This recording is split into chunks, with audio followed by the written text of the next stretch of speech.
안녕하세요. 사랑하는 성도님, 구원의 주님이 우리와 함께 하십니다. 우리와 함께 하시는 주님을 찬양합니다. 기도합시다. 하나님, 감사합니다. 주님의 은혜로 새날을 맞은 저희들, 오늘도 주님 사랑의 품 안에서 세상의 모든 어려움과 또 역경을 마주하며 담대하게 믿음의 길 승리할 수 있도록 인도하여 주시옵소서.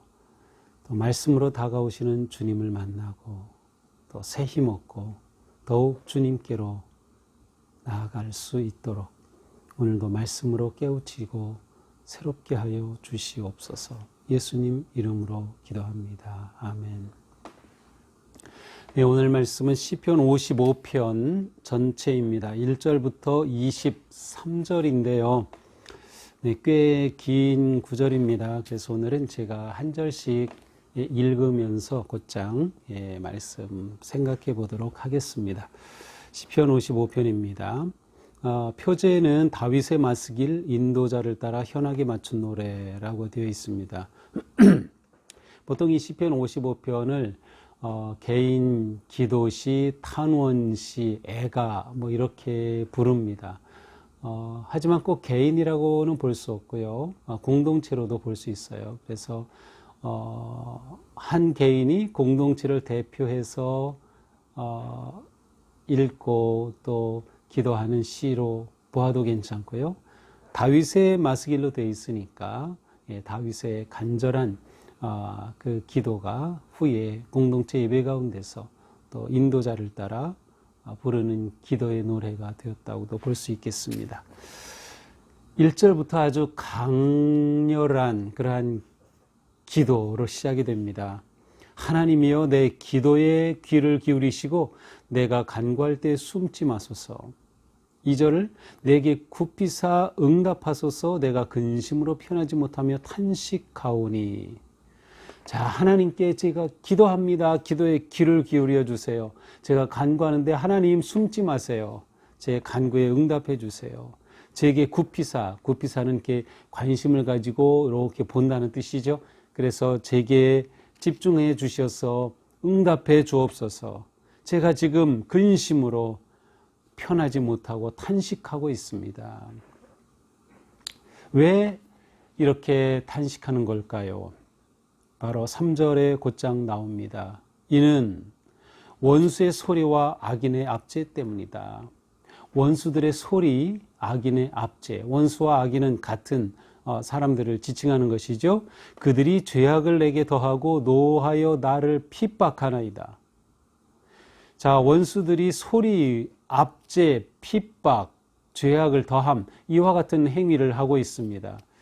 자, 소리라고 하는 것은 아주 폭력적인 언어를 사용하는 것을 의미합니다. 언어 폭력으로 지금 저를 완전히 억누르고 있습니다. 또한 그들이 나를 압제하고 내게 재앙을 쏟아내며 나를 핍박하고 내게 고통을 주고 있습니다. 이것이 바로 하나님께 탄원하며 간절히 기도하는 이유입니다. 이런 상황 속에서 이 시인의 상태는 어떻습니까? 4절 내 마음이 내 속에서 심히 아파하고 사망의 위험이 내게 이르렀도다. 그가 얼마나 지금 고통 가운데 있는지 내 속에서 심히 아파한다. 완전히 그 내면이 고통으로 압제로 그 포악한 말을 들으면서 썩어가는 것이죠. 그래서 사망의 위험이 이르렀다 할 정도로 생명의 상실의 위기를 맞이하고 있습니다. 두려움과 떨림이 내게 이르고 공포가 나를 덮었도다. 두렵고 떨림, 죽음의 공포가 그를 몰아쳐 오고 있습니다. 그는 이러한 상황 속에서 이렇게 생각해 보기도 했습니다. 6절입니다. 만일 내게 비둘기 날개가 있다면, 내가 비둘기 날개가 있다면, 다시 말하면 내가 새라면, 이런 상황에서 내가 새라면 어떻게 하겠어? 날아가서 가겠죠. 그래서 날개가 있다면 날아가서 편히 쉬리로다. 이 고통스러운 이 현장에 있지 않고 새처럼 날아가서 편히 쉴 텐데, 멀리 날아가 광야에 머물 텐데, 나의 피난처로 속히 가서 폭풍과 광풍을 피할 텐데, 저에게 날개가 있다면 이렇게 했을 텐데 그러지 못하고 있습니다. 이 위기와 고통과 압제를 피하지 못하고 있고, 이 모든 것 속에서 공포와 두려움에 사로잡혀 있다고 말하고 있습니다. 이처럼 하나님께서 자신의 상태를 보시고 오셔서 일하기를 그는 갈망하고 있습니다. 9절입니다. 내가 성내에서 강포와 분쟁을 보았사오니, 성에서 이 악한 자들이 행하는 그 분냄과 강포와 포악함과 폭력을 목격했습니다. 주여 그들을 멸하소서, 그들의 혀를 잘라버리소서. 그야말로 얼마나 고통스러웠던지 하나님께 그들을 멸하시고 그들의 혀를 잘라버리소서. 그들이 언어로 언어 폭력을 한다 그랬죠. 그래서 그것을 멈추게 해달라고 주님께 간구합니다. 10절입니다. 그들이 주야로 성벽 위에 두루다니니 성중에는 죄악과 재난이 있으며 악독이 그 중에 있고 압박과 속임수가 그 거리를 떠나지 않은도다. 자, 그들의 모습이 계속 고발됩니다. 그들은 폭력과 분쟁의 모습을 성내에서 보여주고 있으며 그 성 중에는 죄악과 재난이 가득하고 악독함이 있고 압박이 있고 속임수가 있는 거죠. 온갖 악하고 폭력적인 일들이 일어나고 있습니다. 자, 그런데 이 원수, 이렇게 다윗의 고통에 빠지도록 하는 그 사람, 어쩌면 복수일 수 있겠죠. 그들. 자, 그런데 12절에 다윗의 딜레마는 여기에 있습니다. 나를 책망하는 자는 원수가 아니라 나를 그렇게 비난하고 못살게 구고 모욕하는 자가 옛날부터 원수가 아니라는 겁니다. 원수였다면 내가 차라리 참았을 거라는 거죠. 나를 대하여 자기를 높이는 자는 나를 미워하는 자가 아니라, 이처럼 자신에 대해서 그렇게 핍박하는 그 사람이 원래 나를 미워하는 자가 아니라는 거예요. 미워하는 자였다면 내가 그를 피해서 숨었을 거라는 거죠. 그러면 이렇게 다윗을 고통스럽게 하는 자가 누구입니까? 13절입니다. 그는 곧 너로다. 누구? 나의 동료, 나의 친구요, 나의 가까운 친으로다. 지금 다윗이 이렇게 고통스러운 상황 속에서 다윗을 고통스럽게 하는 그 사람이 바로 다윗과 가장 가까운 친구였어요. 다윗의 동료였어요. 어쩌면 다윗의 가족이었는지도 몰라요. 왜냐하면 다윗의 그 인생 속에서, 오늘 본문은 어떤 역사적 배경이 있다고 표제에 의해 설명하고 있지 않지만 아마 학자들은 이 내용을 보면서 그 다윗에게 반역을 일으켰던 아히도벨이라든지 압살롬이 쿠데타를 일으켰죠. 압살롬이라든지, 물론 이제 압살롬의 쿠데타 사건을 배경으로 하는 시는 또 있어요. 하지만 뭐 이러한 사건이 아닐까. 왜냐하면 그 가족들, 가까이서 정사를 논의하였던 신하 동료들로부터 이런 고난을 당했었기 때문이죠. 14절, 그때 원수가 되기 전에는 어땠습니까? 우리가 재미있게 의논하고 서로 관계가 너무 좋았어요. 나라 일을 함께 의논했어요. 무리와 함께하며 하나님의 집안에 다녔던, 함께 하나님의 집안에 성전에서 함께 예배하는 그러한 관계였어요. 그런데 사망이 갑자기 그들에게 임하여 산채로 수월에 내려갈지어다. 그런데 그들이 이렇게 원수가 되어버렸으니 다윗은 이루 말할 수 없는 고통 가운데 있죠. 다시 한번 그의 마음에 분노가 일어납니다. 그래서 다윗은 다시 이렇게 말합니다. 사망이 그들에게 갑자기 그들이 그냥 죽으면 좋겠다. 산채로 스올로 저 음보로 내려가면 좋겠다. 이는 악독이 그들의 거처에 있고 그들 가운데 있음이로다. 이 악한 자들, 악함이 그들에게 있으니 그들이 죽으면 좋겠다. 이것이 다윗의 심정입니다. 자, 그러나 그는 정신 차리고 16절에 이렇게 고백합니다. 나는 하나님께 부르짖으리니 여호와께서 나를 구원하시리로다. 다윗이 이 상황에서 찾은 해결책은 하나님께 부르짖는 것이었습니다. 그 모든 상황 속에서 내가 하나님께 부르짖을 터인데, 왜냐하면 하나님이 나를 구원하실 것이기 때문이다. 하나님을 의지합니다. 하나님에 대한 확신과 믿음이 여기에 담겨 있습니다.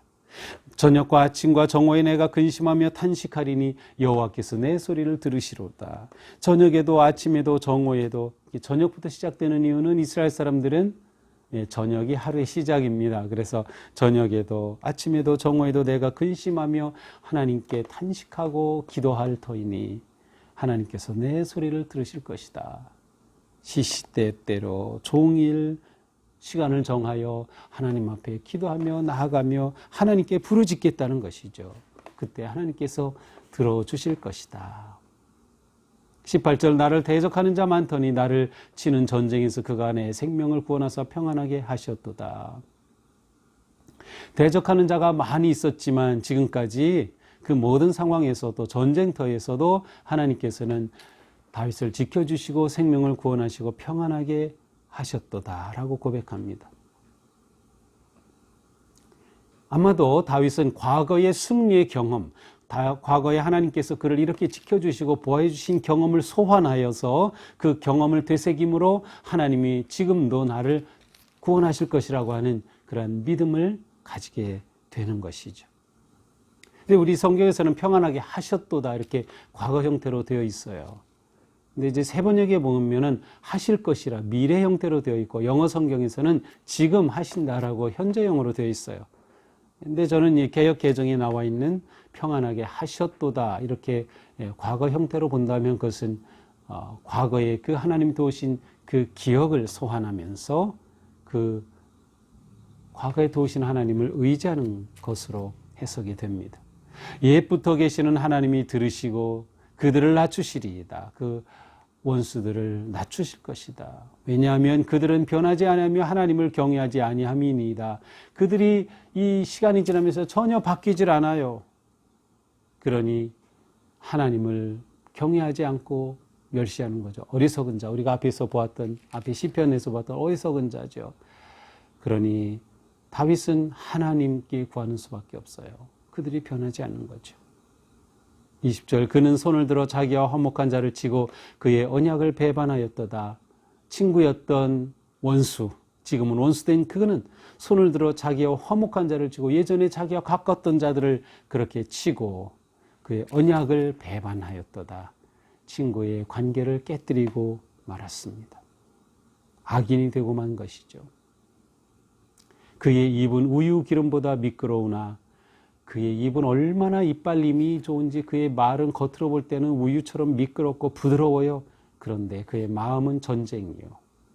그의 말은 기름보다 유하나 그의 말은 기름보다 더 매끄럽지만 실상은 뽑힌 칼이로다. 그 말 속에 칼이 숨겨져 있는 거죠. 그래서 그거로 팍팍 찌르는 겁니다. 맨 처음 시작할 때 원수의 소리와 악인의 압제 때문에 고통스러워한다고 말했죠. 바로 계속해서 이 언어에 관계된 이러한 표현들이 나오고 있습니다.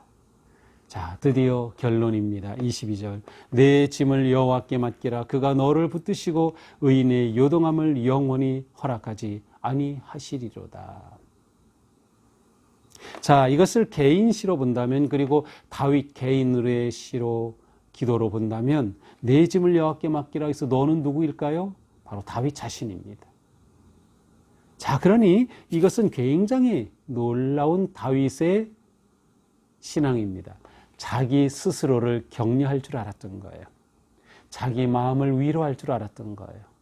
하나님을 의지하고 하나님께 전적으로 맡기는 것이 힘이 된다고 자기 자신을 격려하는 겁니다. 내 짐을 여호와께 맡기라. 그가 너를 붙드시고 의인의 유동함을 영원히 허락하지 아니하시리로다. 스스로를 격려함으로 다윗은 이 어려운 상황을 하나님께 맡기게 됩니다. 그때 하나님께서 그들을 심판하실 것이다. 마지막 23절, 나는 주를 의지하리이다. 마지막 결론입니다. 나는 주를 의지하리이다. 자, 오늘의 시는 고통과 배반과 쓰라림 가운데서 하나님을 향해 울부짖는 탄식의 시입니다. 이러한 시는 우리의 마음에 깊이 파고듭니다. 우리는 살아가면서 이러한 일들을 겪기 때문이죠. 가까웠던 사람으로부터 쓴소리, 비난의 소리, 비판의 소리를 들을 때 나를 압제하고 억압하는 폭력을 받을 때 말할 수 없는 고통과 절망 가운데 처하게 됩니다. 하지만 다윗은 이러한 상황에서 어떻게 나아갑니까?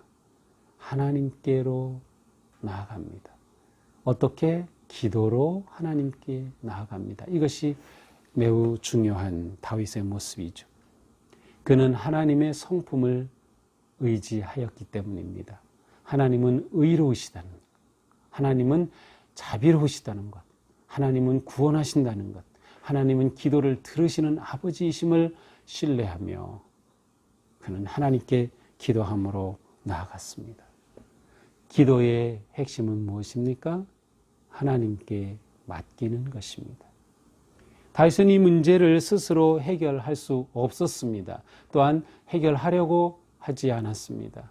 시도를 해봤을 수도 있겠지만 결국 그들은 변하지 않는다는 것을 알았기에 하나님께 맡기게 되는 것이죠. 그리고 하나님께 부르짖습니다. 자, 여기서도 동일하게 다윗은 상황 속에서 상황에 빠지지 않고 하나님께로 향하고 있습니다.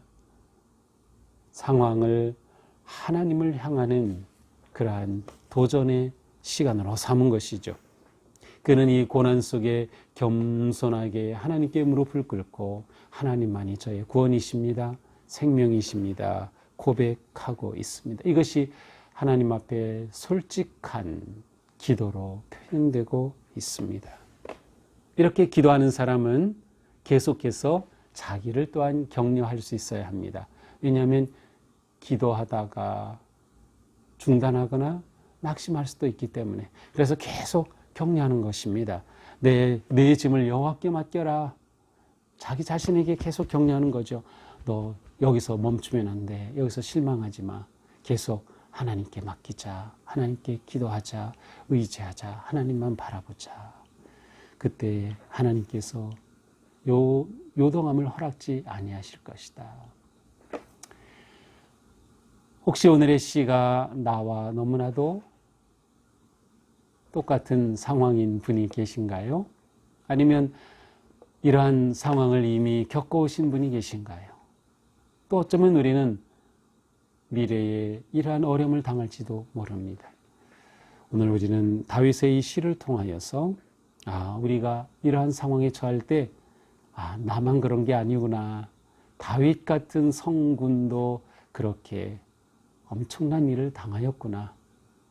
하나님은 이러한 나를 보고 계시는구나. 그러니 나는 하나님께로 나아가야지. 하나님께 맡기자. 하나님께서 모든 것을 풀어주실 것이다. 그리고 어쩌면 하나님이 풀어주시는 방법 가운데는 용서가 담겨 있을지도 모릅니다. 오늘 말씀 가슴에 품고 오늘 하루 더욱 주님 의지하는 하루가 되기를 축복합니다. 기도합시다. 하나님, 주님을 의지합니다. 주님께 맡깁니다. 우리의 삶의 많은 문제, 고통, 어려움, 아픔, 슬픔, 이 모든 것 속에서 주님을 바라봅니다. 주님을 의지합니다. 주님, 오셔서 구원하시고 살피시고 역사하여 주시옵소서. 끝까지 다윗처럼 주님을 의지하게 도와주시옵소서. 예수님 이름으로 기도합니다. 아멘. 네, 오늘도 주님의 함께 하심으로 승리하는 하루가 되기를 축복합니다. 사랑합니다.